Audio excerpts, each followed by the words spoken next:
ఒకవైపు బీసీలు 42% రిజర్వేషన్ల సాధన కోసమే బీసీలందరూ రోడ్లెక్కి కోట్లాడి పోరాటం చేస్తున్నటువంటి తరుణంలో బీసీలకు వ్యతిరేకంగా బీసీలు బాగుపడితే చూడలేని వ్యక్తికి బీసీలు మొత్తం నిరంతరం కష్టకాలంలో ఉండాలని కోరుకున్న వ్యక్తి ఎవడైతే తెలంగాణలో ఉన్నాడంటే బెట్టం మాధవ్ రెడ్డి అనే ఒక నీచుడు బీసీ రిజర్వేషన్ మా నోటికాడ బుక్క మీ తినకుండా చేసినటువంటి మాధవ్ రెడ్డి అంటూ ఒక నీచునికి బీఆర్ఎస్ పార్టీ కౌన్సిలర్ టికెట్ ఇవ్వడం పట్ల తెలంగాణ బీసీ ప్రజా సంఘం తరపున తీవ్రంగా ఖండిస్తున్నాం. ఏమాత్రమన్నా బుద్ధితో జ్ఞానం ఉన్నదా బీఆర్ఎస్ పార్టీకి అడుగుతూ ఉన్నాం.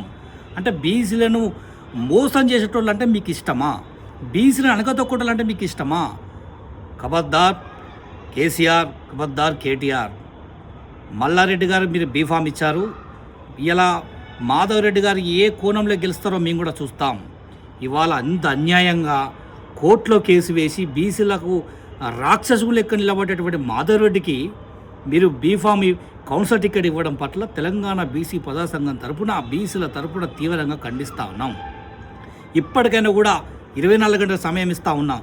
మీరు వెంటనే తనకి ఆ టికెట్ రద్దు చేసి పార్టీ నుంచి సస్పెండ్ చేసి మరి బీసీల పార్టీగా బీఆర్ఎస్ పార్టీ అని చెప్పుకోవాల్సిన అవసరం మీ మీద ఉన్నదని చెప్పి కూడా ఈ సందర్భంగా తెలియజేస్తూ ఉన్నాం.